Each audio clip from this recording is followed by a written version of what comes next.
Thank you very much. It's a pleasure to be with President Erdogan of Turkey, and we've been friends for a long time, actually, even for 4 years when I was in exile, unfairly, as it turns out. Rigged election, he knows about rigged elections better than anybody. But when I was in exile, we were still friends. That's always a good way to find out, test of friendship. But he's a highly respected man. He's respected very much in his country and all throughout Europe and throughout the world where they know him. He's built a tremendous military, powerful military, uses a lot of our equipment. And it's an honor to have him at the White House. We're going to have a lunch together. We're going to have a discussion, big discussion.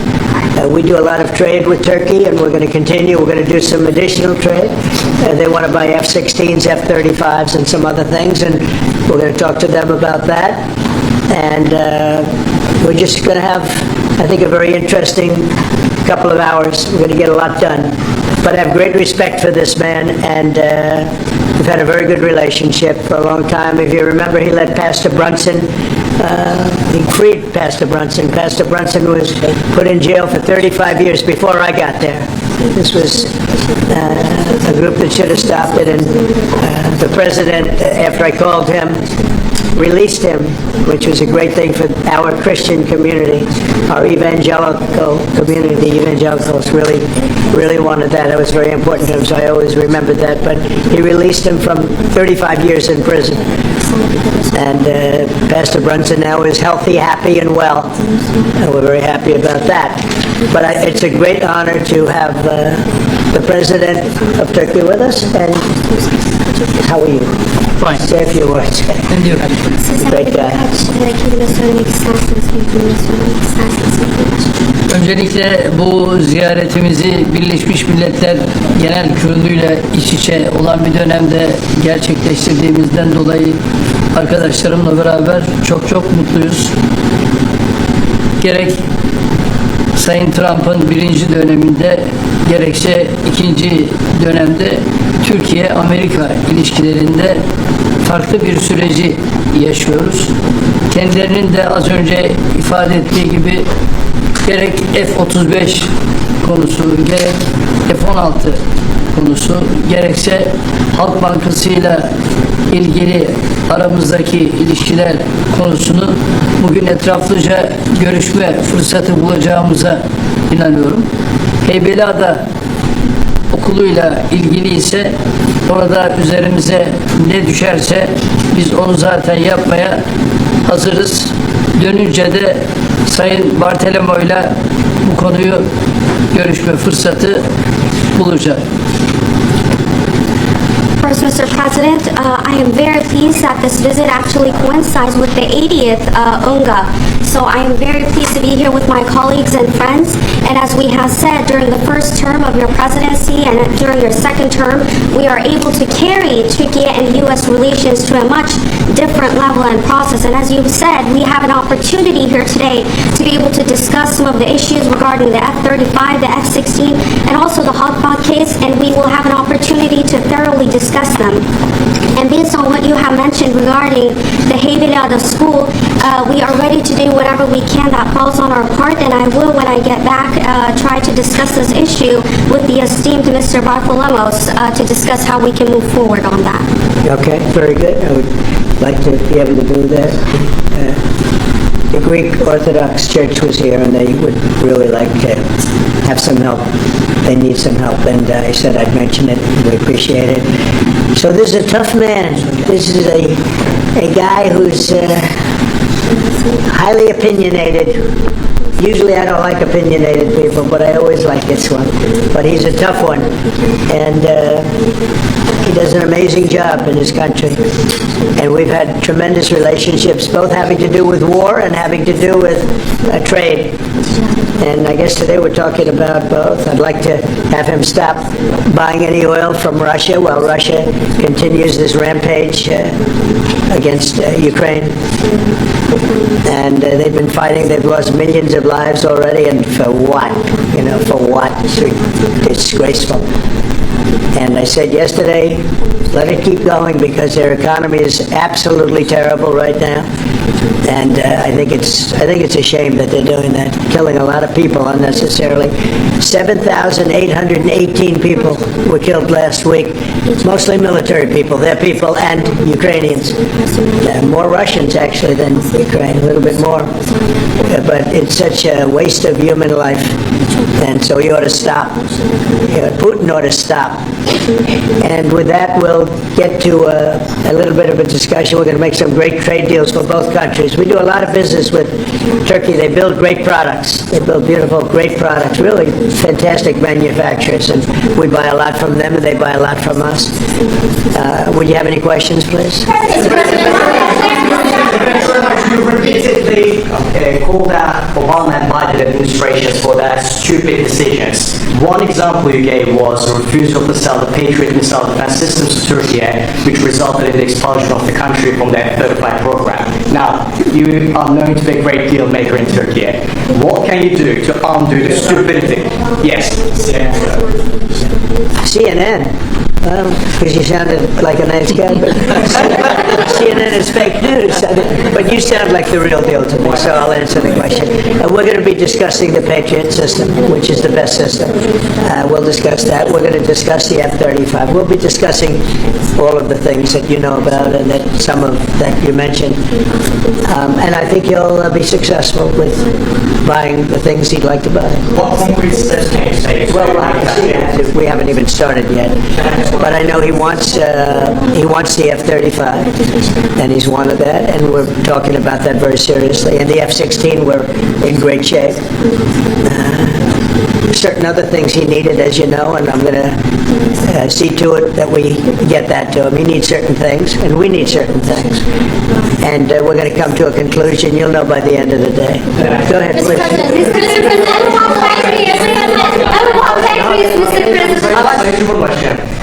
Siz Başkan Trump'ın ne kadar barış için çabalar gösterdiğini daha önce de söylemiş bir cumhurbaşkanısınız.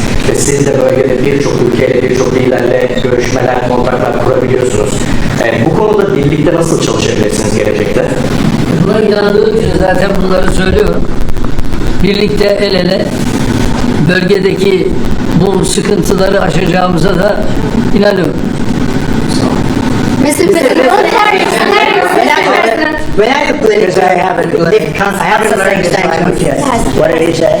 The gentleman was asking, Mr. President, you have referred to President Trump's peace efforts, and you have also contact with many leaders in the region.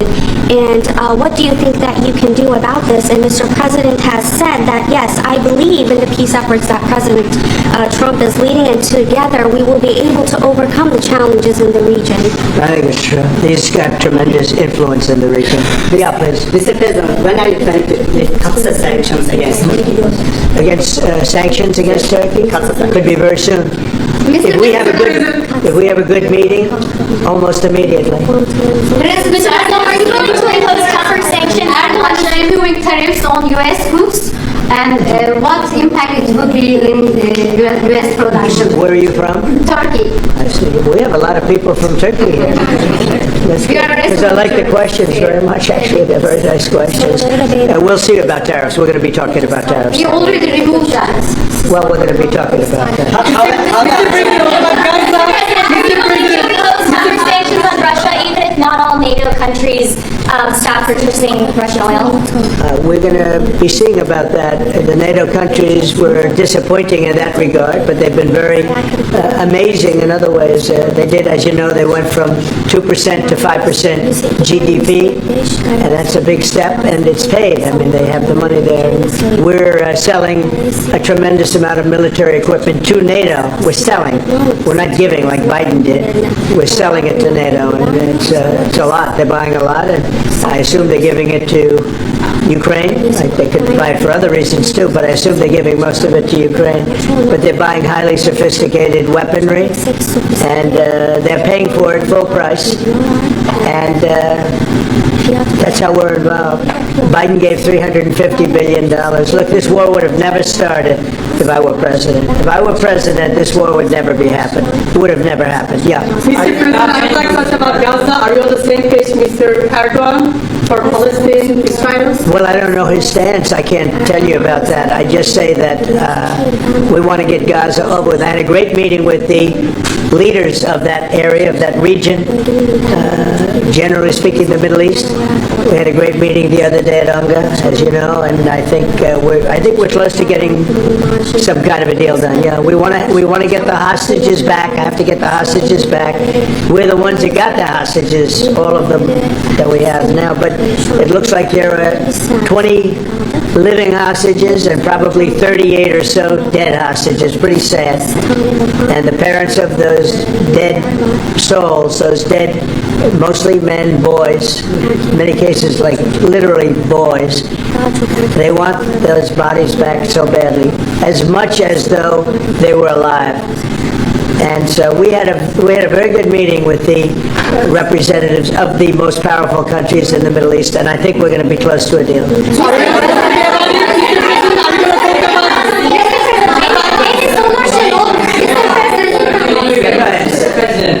We've noticed that in the Ukrainian war and during the Israeli-Iran war, the airspace of the NATO countries is very fragile and it needs to be stronger. And in that sense, Turkey being the second largest army in NATO, it needs to support its air force and air defense. How do you look at this issue in general as a NATO? Because it's an eastern flank of it. We're in NATO, and you know, they're paying now 5% of GDP. Nobody thought that was possible, and they agreed to that 6 months ago when I was there. And the relationship is very good. The NATO countries, with us, is the strongest it's ever been. We used to complain that they're paying 2%, but they're not paying. The United States was paying almost everything. And now they're paying 5%, and they pay. And that's trillions of dollars. You know, we're talking about trillions of dollars. And they're spending that, giving that money to us, and we are giving them great defensive, you know, the Patriots and all of the different javelins, all the different missile systems and everything else that they want. But it's, it's trillions of dollars. So we appreciate that they did that. So they went from 2% to 5% of GDP, and that was something that nobody even would bring up. Biden should have brought it up a long time ago, because under Biden, we paid $350 billion, and all it did is make things worse. So we'll see how it goes. Go ahead. 35 Turkey. Fighter jets, F-35. We're talking about the fighter jets for Turkey. Yes, we are.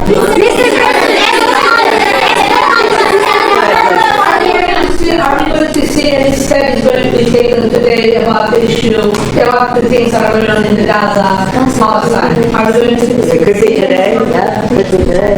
We have a very strong dialogue going on with Saudi Arabia. With, I would say, you have 4 or 5 real leaders that are being good. As you know, I met with Qatar, Saudi Arabia, UAE. We met with Jordan. The King of Jordan was there. We had a really great meeting. I think a lot was determined at that meeting. And I have to meet with Israel, and I have to do that also. They know what I want. And I think we can get that one done. I hope we can get it done. A lot of people are dying. But we want the hostages back. We don't want them back 1 this week, 1 in 2 months from now, 3 later, and like the way it's been going. We got them all back. We got a lot of them back. We got the American Alexander. We got the American hostages back. But we have now 20 plus 38 bodies, dead bodies, and we want them all back. And we want them back at one time.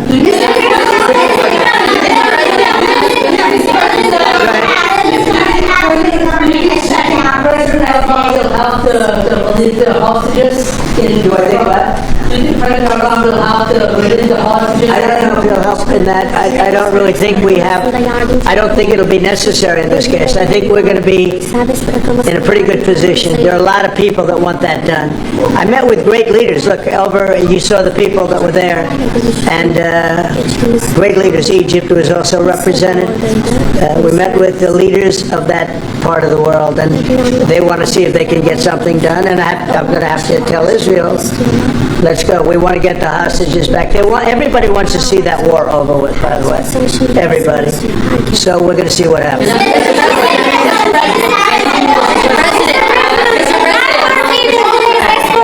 Mr. President, how do you see a joint initiative with President Erdogan to bring the President of Russia, Putin, and President Zelensky to the negotiating table? Well, I can tell you that President Erdogan is very respected by both of them. Everybody respects Erdogan. They really respect Erdogan. I do.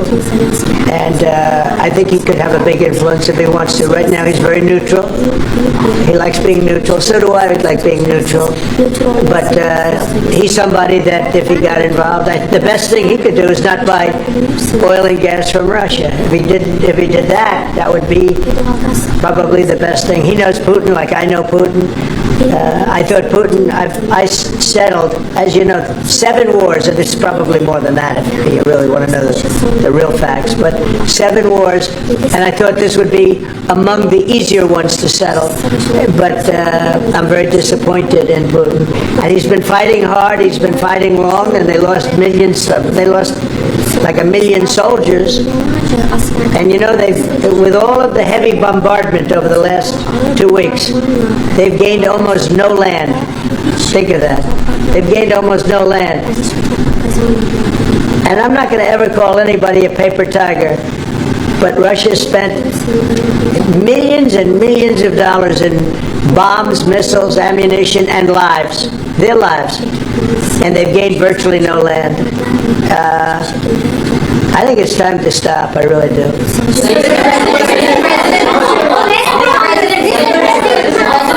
3 months ago, you met with Aliyev and Pashinyan. Can you follow up So on... where? You met with Aliyev and Pashinyan, Azerbaijan President Aliyev and Pashinyan. Can you follow up on what you want to say about current... No, I can't. I just... I like this guy. I like him. He's from CNN. Fake news. The worst fake news, but I like him. So it's CNN Turkey. I'll get Brian. Syria has been a major issue between the two countries for the past decades. And you said the future of Syria is in Erdogan's hands back in, I think, December and January. And the countries are in the process of integrating regional fractures into the main government. When do you want to see that happen? Well, I think President Erdogan is the one responsible for Syria, for the successful fight in ridding Syria of its past leader. And I think this man is responsible. He doesn't take the responsibility, but it's actually a great achievement. They've been trying to do it for 2,000 years. I said, he does it. He did it. I mean, they're your surrogates. I think you should take the credit for it. I told him, take the credit. For 2,000 years, you've been trying to take over Syria. He took over Syria, and he doesn't want to take the credit. You know, all of those people are his surrogates. But the leader of Syria, the new leader, as you know, I took sanctions off in order to let them breathe, because the sanctions were very strong. But I think we should have a major announcement today. He was responsible for that victory. It was a victory for Turkey, because they've been fighting, as you know, for like 1,000 years, and it never went, you know, it was back and forth, but he's responsible for that. So he would have a lot to say with respect to Syria. But at his request, I took, and the request also of the King of Saudi Arabia, it's very interesting, and Qatar, they said if you could take the sanctions. We had very strong sanctions. They couldn't have lived with those sanctions, and I took them off to give them a chance to breathe. But the president was one of the people that was responsible for that. He asked me to do it. Mr. President, furloughs are very typical when the government shuts down. Why is the administration directing federal layoffs of federal workers this time? Well, this is all caused by the Democrats. They asked us to do something that's totally unreasonable. They never change. They want to give money away to illegally, people that entered our country illegally. They want to give them massive federal money. And we don't want to do that because it means everyone's going to just keep pouring back. Right now we have absolutely perfect borders like you haven't seen in many years. Even better than I had great borders during my 4 years, but these borders are stone cold closed. You can only come into our country legally now. But the Democrats want to give it all away. They want to open up the borders. Take a look at that. It's a big thing. They want to open borders again after what we're going through now, getting rid of prisoners, getting rid of all of these people dropped out from mental institutions, drug dealers, drug addicts, everything. They're putting everybody into our country. It's all ended now. But this is what Schumer wants. This is what the Democrats want. They want to and they want to take our money. We're doing well because of tariffs. We're doing unbelievable. We're making more money than we ever have made. And by the way, we're going to take some of that tariff money that we made, just to get off the subject for a second. We're going to take some of that tariff money that we made. We're going to give it to our farmers, who are, for a little while, going to be hurt until it kicks in. The tariffs kick into their benefit. So we're going to make sure that our farmers are in great shape because we're taking in a lot of money. We're finding, the other day, it was very interesting, they found $31 billion. They said, sir, we found 31. I said, you mean positively, right? They said, yeah, 31 million more than we knew. And they said, we don't know where it came from. I said, check the tariff shelf. They came back the following morning. They said, you're right, sir, it came from the tariffs. We've never seen anything like this. So what we're going to be doing is we're going to be taking some money from all of the tariff money that we've taken, and we're going to distribute it to our farmers until the tariffs kick into their benefit, which ultimately the farmers are going to be making a fortune. But it's a process of it has to kick in. All right, maybe one more. There was another shooting at an ICE facility in Texas yesterday. Detainees were killed. The FBI director posted on social media bullets that were engraved with the message anti-ICE. He just posted another thing on social media saying they recovered a handwritten note from the subject that read, hopefully this will give ICE agents real terror to think, is there a sniper with AP rounds on that roof? Who do you hold responsible for the uptick in left-wing violence in the country? Radical left rhetoric. The radical left is causing the problem. They're out of control. They're saying things, and they're really dumb people. I mean, I look at Crockett. I look at some of these people. They're